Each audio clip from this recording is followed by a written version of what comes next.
Welcome to episode 186 of the CUInsight Experience. I'm Randy Smith, one of the co-founders of CUInsight.com, and this show is all about taking a deep dive with the leaders of the credit union movement that make it so great. This episode is brought to you by Motivosity. Motivosity is all about building amazing company cultures that help people be happier at work. Through building recognition, connection, and community within your credit union, your employees are more engaged, and in turn, your members are too. Check out Motivosity at Motivosity. Today, I'm having a conversation with Timothy Anderson. Tim is the president and CEO of United States Senate Federal Credit Union. And with that, let's jump right in. Welcome to the show, Tim. Thank you, Brando. Really appreciate being here and look forward to the conversation. Yeah, so have I. And I know we've met running around the industry in the past, and you're on the board of AACUC and our good friend Renee. I was really just looking forward to having a conversation. But for those who don't know you, could you give me a little bit of background, or give all of us a little bit of background? Where did your career start, and how did that lead you to where you are today as the CEO of the credit union? Yeah, absolutely, Randall. And again, thanks again. So my career started in banking. I was on the other side, as we like to say in the credit union world. As many of us were, yeah. Yeah, I've been in financial services now and I'll date myself, for 44 years. Wow, I find that hard to believe. I started on the banking side and grew up in banking. Spent about 20 years working at large commercial banks. And when I left there, I was vice president of operations. And I always heard about this credit union difference. And so I wanted to always continue to do banking and financial services, but that meaningful part of giving back and that cooperative model where credit unions are cooperatives just really kind of intrigued me. So I wanted to do banking, but I grew up in a background being a pastor's kid. My dad was a pastor of a church, and the whole idea of people helping people, that was ingrained in me early on. So when I saw that credit unions had that philosophy, it was just easy to switch over. Then I left there, and the first credit union I came to after leaving banking back in 2000, I came to the United States Senate Federal Credit Union. Oh, wow. Okay. So you've been there the whole time. All right. Yeah, started my career here, but I ended up leaving. And I came back in 2019 as chief retail officer. I was running other credit unions and came back in 2019, joined my predecessor, the CEO at the time. I was EVP and chief retail officer. And then, you know how things work in credit union world. He left a lot sooner than any of us thought. And I became CEO in 2019. That's fantastic. Let's talk a little bit about credit unions. I like to start with the challenges. We all know we have them, and then move into the more optimistic side of things, what we're all excited about. So what do you see as the biggest challenges that are facing credit unions right now, in your opinion? You're connected all over the country with folks. So Yeah. And that's a thing, Randall. Clearly, when I look at, and again, been on the credit union side over 20 years now, I've seen credit unions just kind of grow in its challenges and opportunities as well.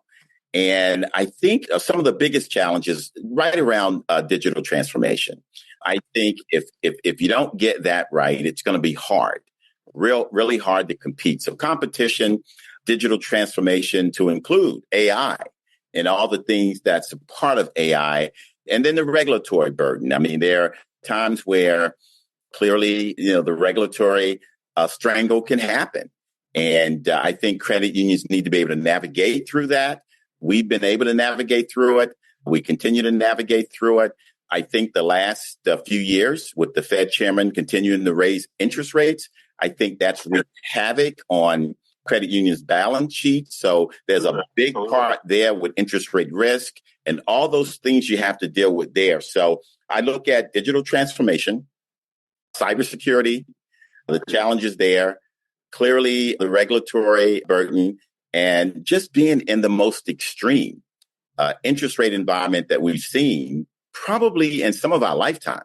Yeah, in most of our careers, right? Yeah, certainly in decades. So I know I'm throwing a lot out there, but, clearly it takes being able to navigate through those things to be successful. So let's talk on the flip side. What has you most excited that you and your team at the credit union are working on? And again, you have a national presence. What has you most excited for what we as a movement can do in credit unions? Yeah. So when I started with credit unions back in the day in 2000, we had somewhere around, over 10,000 credit unions, maybe around 12,000 credit unions. 15 years ago, almost 16 now, when we started CUInsight, there were over 10,000 credit unions, right? So I hear you. And so now we're right under 5,000 credit unions. So, what are those opportunities? I think the opportunities, and if you look at it, Randall, the credit union system is even stronger, even though some credit unions have gone away in terms of numbers, right? We have over 135 million members. That is a third of the national population. So credit unions have made great inroads there in terms of membership, over $2 trillion in assets. So there's a lot to be excited about. Here, our credit union, I'm excited about the digital transformation, those things that we're focusing on to bring to our members. And we started a strategic initiative last year where we brought in developers. And so innovation is just a huge part of where our focus is internally. I always say to my C-suite team when they ask, what keeps you up at night? And I say to them all the time, and this may sound a little strange, but it's those things that we haven't anticipated. So That is a big thing with me, competition and innovation, and just being able to deal with that changing tide in credit unions. So I'm excited about our strategic plan to have this digital transformation where we are bringing in AI. We have brought in developers, and we're using those tools that our members are looking for. Yeah, that's something we all have to do, right? I'd like to talk a little bit more about kind of your path, right, to becoming the CEO a few years back, and like those people that you surrounded yourself, whether it was formal or informal mentors. One of the things that the feedback I've gotten for years now on the podcast is it's the people that listen who are maybe sitting in the C-suite and would love to be sitting in your chair someday or a chair like it. Let's just say that, maybe not yours. So, like, as you think back on your path, did you have formal mentorships, informal mentorships? Those people that maybe helped you point you in the right direction along your career. And now that you've been in that chair for quite some time, like, how are you giving back to that next generation, that the up and comers, let's call them? Yeah, absolutely. And one of the things that I think mentorship is huge, right? And you mentioned AACC early on. And that's a flagship program with AACC. We believe in pouring into young leaders who aspire to be C-suite folk. And we've got great programs around that. When I started in banking as a young 20-year-old banker, and I look back and they're dead and gone, but I had one mentor, a gentleman by the name of Bob Hughes, and he kind of took me under his wings and he taught me everything I needed to know, and those things that I should do and those things I shouldn't do. And he was just brilliant, just a brilliant guy that I could just kind of, sit around and listen to all day. And then a gentleman at the same bank that I just referred to as the old man, he was the CEO. And he took me under his wings, and I learned a lot from him as I began to move up the ladder. I also learned those things that I didn't want to do when I became a CEO. Those could be just as important, right? Absolutely. He was an autocratic leader. And I realized as I became a C-suite person, then eventually CEO, that my leadership style was just completely different. I look at myself as a transformational leader, one that participative kind of leader, that builds a team and want those folk around you who participate in the management style. So, yeah, I had mentors. And then also, and she'll be probably surprised I said this, is my wife. She is probably the most accomplished person I've ever met in my entire life. She is just brilliant. And I watched her over years throughout her career. I would always rely on her advice. I can remember a few times that we had some legal things to write, and I went to an attorney, but I ended up letting her write the brief. She's just incredibly brilliant and always giving good advice. I love that. I'm sure she'll love the shout out as well if she listens. So that's beautiful. There was something when you were talking about mentors, you mentioned the mentoring program that AACUC has, which I've always thought is just fantastic. But I even think back to, I mean, like both these gentlemen were past guests on the podcast. I saw them both we saw them at the ACUC reception in DC not too long ago. But the fact that like Bert J. Hash Jr. and a Maurice Smith, even after they retire, they're still there giving that guidance. You know what I mean? It's just something that blows me away. I feel so fortunate. Like those are two guys that I've gotten to know in this industry. So I mean, having a program like that where it's not only, people like yourself who are still in the chair, sharing with that next generation coming up. But then, these folks that should be they're retired, they don't need to come back to these events. You know what I mean? Like they're still there sharing their experience too, right? So. Absolutely. And if I could just add, and you mentioned Bert and Mark Smith, just as titans in the industry, as I call them. Absolutely. And, Bert kind of took me under his wings, and it was Bert and Michael Hell back in the day who introduced me to AACUC. But there's one other mentor that I forgot to mention. When I started with the United States Senate Federal Credit Union in 2000, so I ended up leaving and I went over to Treasury Department Federal Credit Union as COO. And there was a gentleman there. I'm still friends with him. He's married and in Hawaii now. His name is Mark Phillips. And Mark was the CEO, and Mark hired me as COO. And just very quiet. He would empower people and he would get out of the way. I learned so much from him. I was only with him for about 3 or 4 years, but he was a mentor, just a quiet guy, but smart. And he would just let you run your area. He would tell you, hey, I'm here if you need me. I learned a lot from him. I remember this when he hired me. And that was my first indication that this guy's different, right? So I was interviewed by all the C-suite people. And then I met with Mark as the final interview. And he said to me this, when I came in, I was sharing my resume with him. He said, put your resume away. He said, I don't need to know anything about your resume. It speaks for itself. I need you to tell me everything that you didn't tell the others. Interesting question, right? Yeah. What Mark was saying is, I want to get to know you. I'm a people person. I want to get to know you. What drives you? Your resume speaks for itself. I want to know Tim, the person. And so, yeah, Mark was, shout out to Mark. He was always a great mentor. I'm going to jump ahead a little bit, but it's a question I love to ask. Something you said earlier also had me thinking about this, but you talked about learning from previous leaders on what you don't want to do or be as a leader, right? And now you're talking about Mark in the kind of how eye-opening of an experience that was on what leadership could look like. In 2024, like you and I probably grew up reading a lot of the same management and leadership books, right? Some have not aged well, others have. But like what does a good leader, whether it's a CEO or somebody who's like leading people inside our credit unions, what does a good leader look like to you today? Yeah, great question. And I'm excited to answer that one. And a great leader to me starts with empathy, people. I lead by, again, I mentioned I'm a transformational type of leader, lead by example, and I empower people. So what I look for in leadership, and anyone on my C-suite team would tell you that, you have to lead with people. You have to have empathy. And everything we do, even in this digital transformation era, everything we do still starts with people. Here at my credit union, we built a culture from the bottom up, not the top down. I want to know from everyone. So leadership to me looks like starting at the top, a leader that understands that it's about people.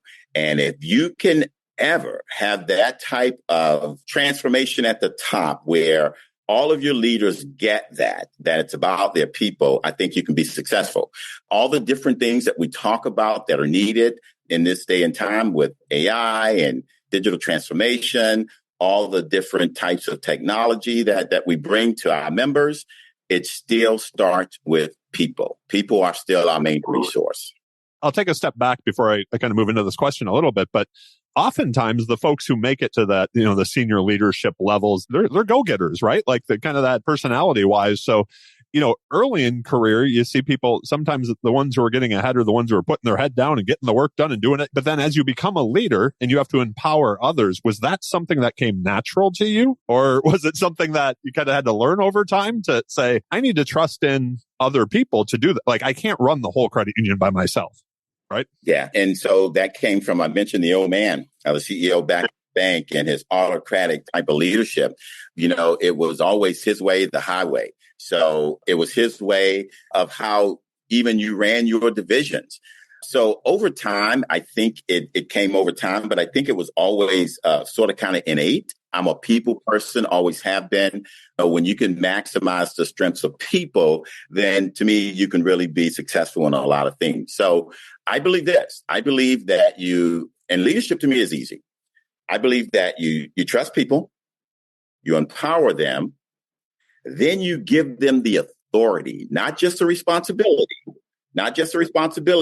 but the authority to act. And then you get out of their way. That is a key part that I think sometimes is missing, right? Like the authority. I love that. Absolutely.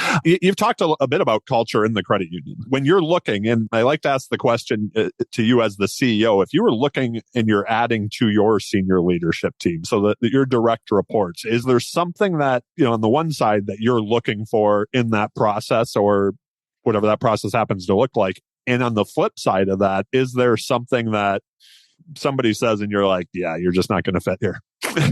Yeah. So again, I'll just go back and just say that first, looking for that person that has empathy and lead with people. Don't think you can go wrong there. And I'm looking for those who bring an innovative type of process, right? Where they're never satisfied with status quo, never satisfied with the response. That's the way it's always been. I challenge my leaders, think outside of that. I don't think any organization can grow and be successful when you allow that culture to exist. It's the way it's always been, so that's the way we have to do it. Well, things change fast. And if you stay in that mindset, you'll get left behind, and then you're not providing the best financial solutions for your members. So it's got to be someone, again, that leads with empathy, that people part of it. And then I want you to stretch. I remember when I was in banking, I had an old boss that always would say, hey, Tim, I need you to stretch. I don't care what I brought to him. He goes, I want better. I want better. So I challenge my leaders to always bring me better and think about those things that's going to help us be successful. Let me ask you this. You've mentioned, innovation in several answers. Every single credit union out there, no matter how big or small we are, have limited resources, budgets, people, all of that. We're not Google or Meta, right? So how do you, I guess, choose where to commit your resources? Because there are all kinds of directions we could go. Obviously, there's probably a lot of things we'd love to do. So how do you, I guess, choose what's the top priority? And on the flip side, how do you stay agile? We've all been in positions where we're throwing good money after bad or good time after bad, right? It's time to pivot, move, whatever that happens to be. How, as a leader, do you kind of work through that? Yeah, and we've been real fortunate to have a good board here. And so when it's budget season and we start looking at those things that our members are asking for, not just asking for, but are demanding. Because if we don't provide those things to them, JP Chase, BofA will. Yeah. So when I look at innovation, oftentimes we're not the first in the market. And we talk about that. We're not out there first because I don't have the resources that a BofA and JP Morgan would have.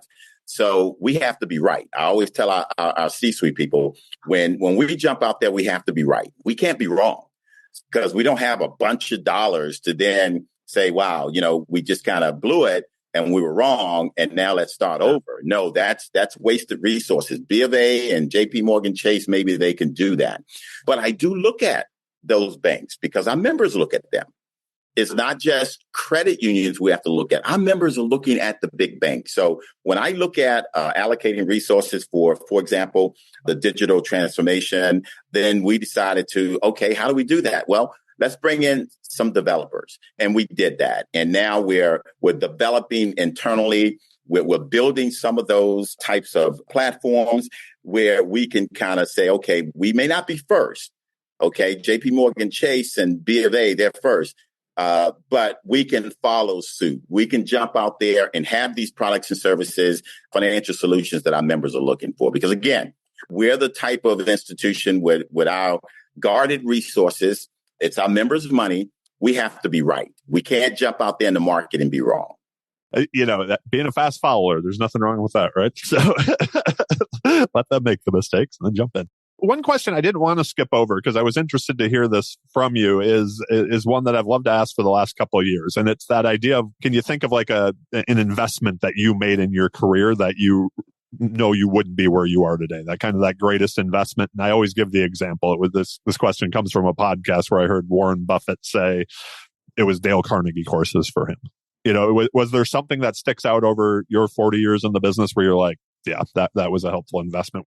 Yeah. And a great question there. And I certainly agree with Warren Buffett. I think it's those types of investments that make the difference. And sometimes we don't even know it until it happens, right? It's like, wow, that opened up many doors for me.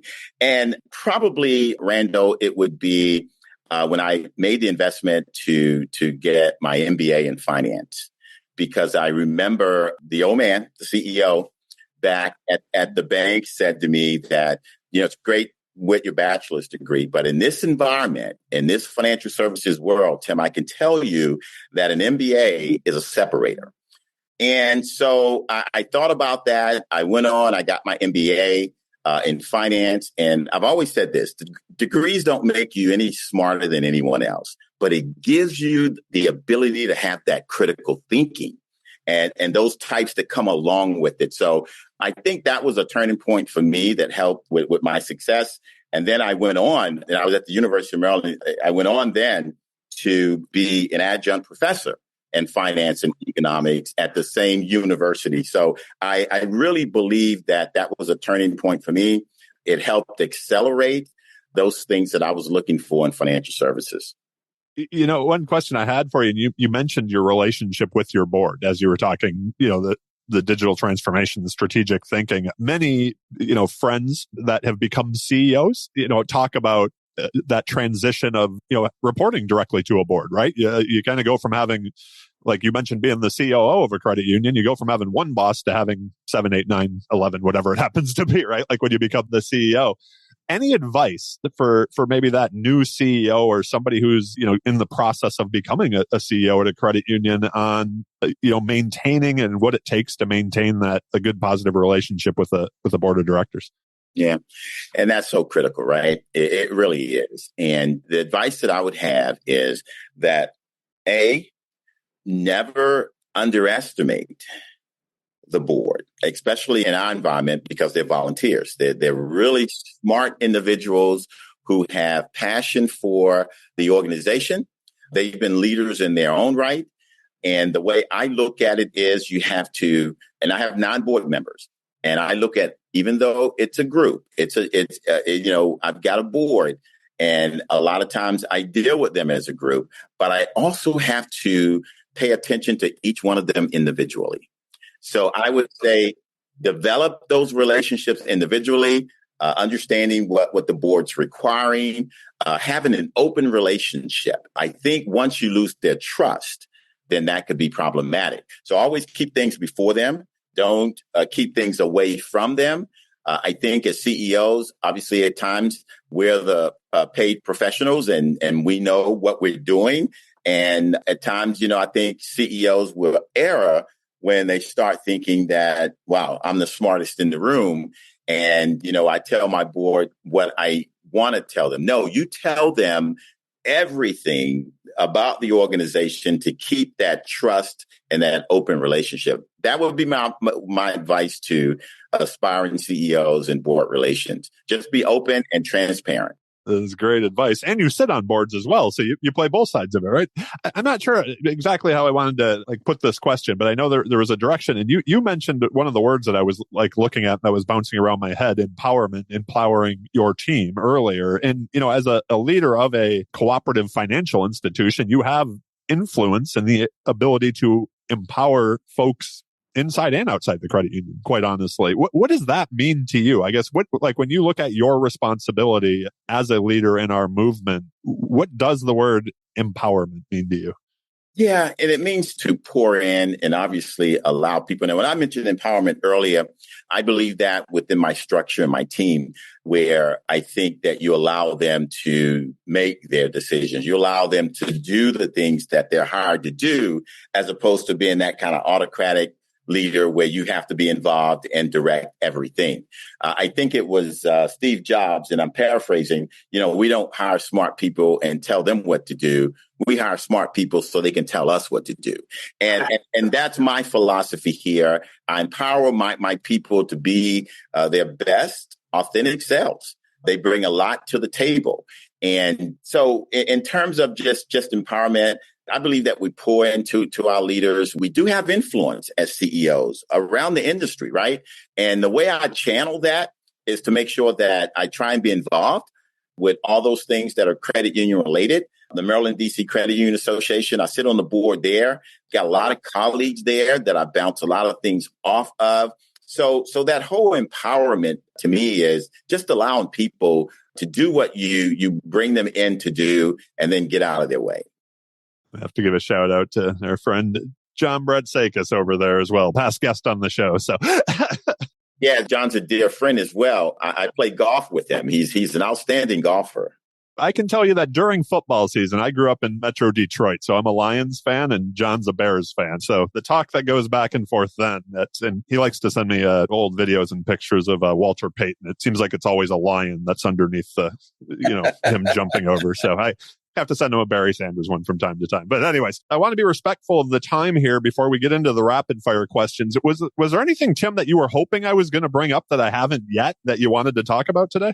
No, I think it's been a real good conversation. So not at all. I think you've hit on a lot of things. I've enjoyed it. I think people are going to really dig this one. You've dropped a lot of just good quality leadership information here and career stuff. So anyways, with that, I would like to move on to our rapid fire questions. The questions are rapid, but your answers don't have to be. But it wouldn't be the podcast without them. Before banking, what was the first job you ever had? Like first place you made a buck? Oh, yeah. So I had a job working at a printing company. Did you really? Okay. Yeah, I was young, out of college. And I remember I'd gone to school initially. And this is why I believe that kids, right? When I say kids, 17, 18, and I have children, I have grandchildren, should not be made to pick a major at that early age.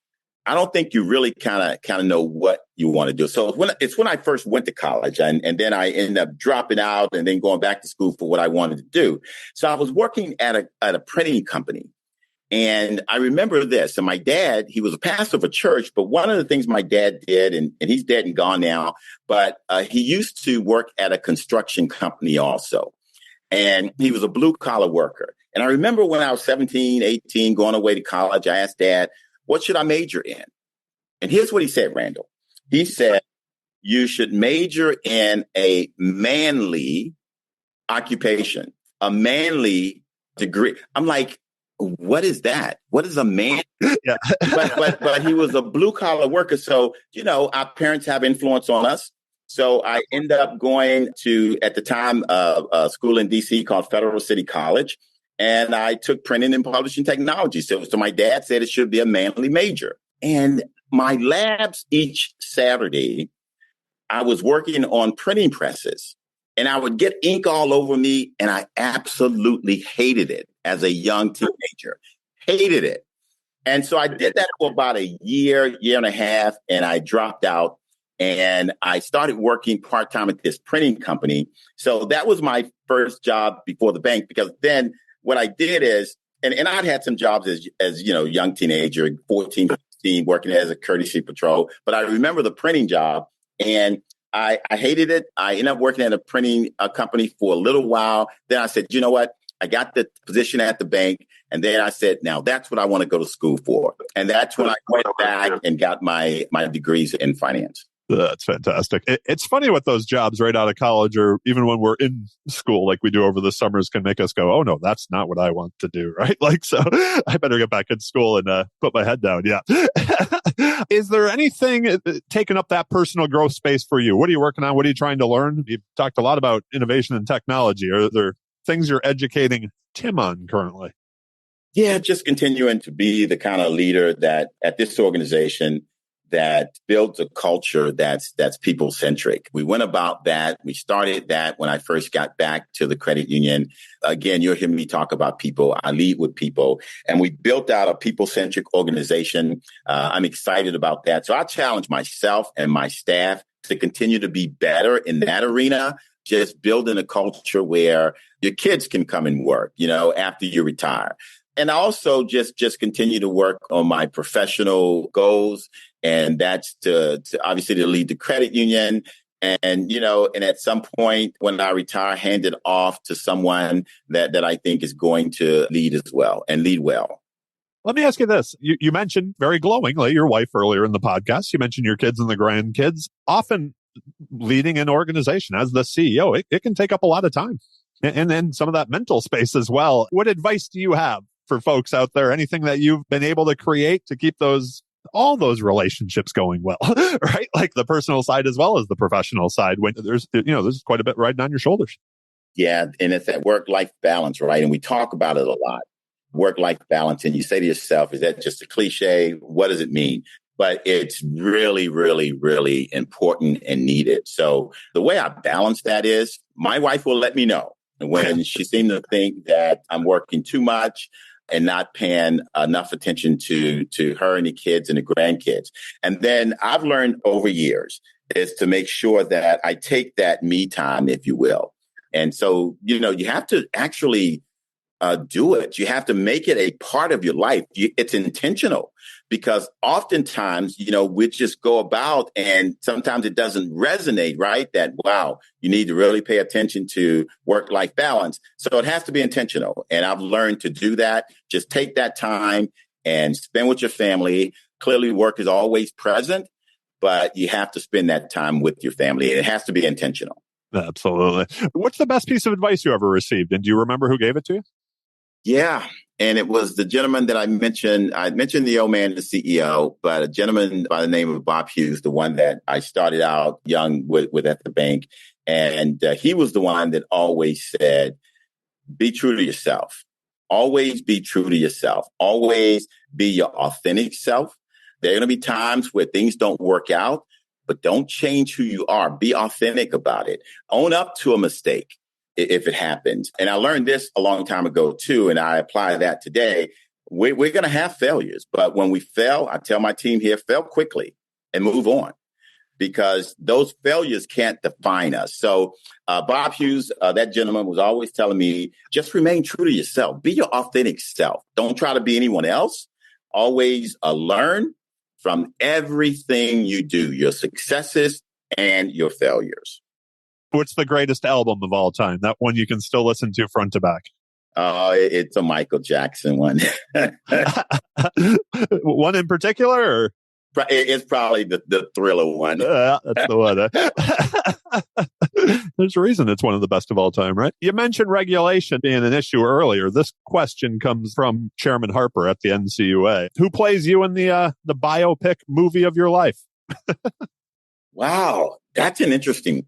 You know who I would pick? I would pick Denzel Washington. Oh, it's a good pick. It's a good pick. I'd pick Denzel Washington. I've got a few friends and I've never seen it. And even a couple of friends of my wife would always say, oh, you got your own Denzel at home. And so I was always a Denzel fan. There you go. So yeah, I'd probably pick Denzel Washington. He's a legend. So yeah. A legend, such an accomplished actor. And I think he could pull off any role. That is true. Any books either that you're currently reading, or is there like that book that you think everybody should read?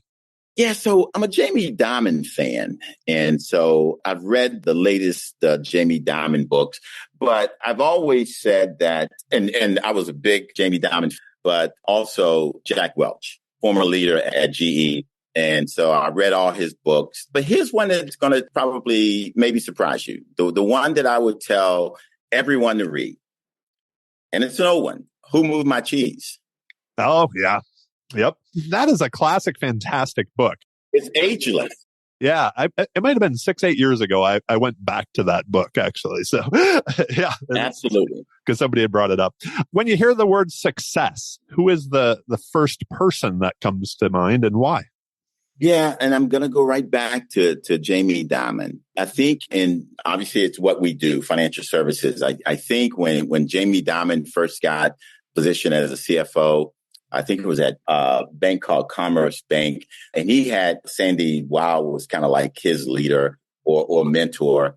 And then just to watch Jamie Dimon over years, and he became CEO, and he led mergers and acquisitions, but he led successfully his bank to be a leader. And whenever you hear about JP Morgan Chase, you think about Jamie Dimon. So yeah, I would look at Jamie Dimon and his success and how he got to where he is. And again, I've always been a Jamie Dimon fan. The last question I have for you, any final thoughts or asks of our listeners? No, again, be yourselves as a leader, be your authentic self, and I get a lot of gratification being in this space in credit union world. I've had a lot that came out my way just from the type of leadership style that I try to offer, and hopefully people acclimate to it. You mentioned the AACUC. It was such a gratifying moment when I was recognized as a Hall of Famer down at the African American Museum. And all of that, I believe, just came about because, I want to be a servant, and I want to be a servant in this industry. And I try and make sure that I do the right thing and just believe in people. And I think some of those accolades came about because hopefully folks see that I do believe in people and I want people to be successful. And I pour everything I have into making sure that people are successful. Is a fantastic way for us to wrap this up. The last thing that I have before we kind of part ways today is if people have more questions of you, which I'm sure they will, we could go on for hours. But what's your poison? Is it email, LinkedIn? How can people find you? Yeah, LinkedIn is definitely one. I'm very active on LinkedIn, but certainly email addresses here at the credit union, management at USSF as in Frank, CU.org, or communications at USSF as in Frank, CU.org. So email, LinkedIn, always willing to be a part of any conversation, and anything that I could do to help, I'm always willing to do it. Well, thank you so much for taking the time today to be on the show. I've really enjoyed this conversation, and I look forward to our paths crossing again soon. Randall, thank you so much. I've enjoyed it, sir. Have a great day. You too. A few things before we go. Make sure to check out our sponsor, Motivosity, in the show notes. Motivosity is all about building amazing company cultures that help people be happier at work. And what credit union doesn't want that? We do greatly appreciate their support of the show. Please also subscribe to the CUInsight Experience on all your favorite podcast players, or pick one. We are on them all. And if you're looking for one of the books mentioned on this show or any of the past shows, a quick Google of the CUInsight Experience podcast book list, and your next read is on its way from Amazon. Last but certainly not least, I want to thank all of you for listening. Y'all rock, and I appreciate each and every one of you. Be well, friends.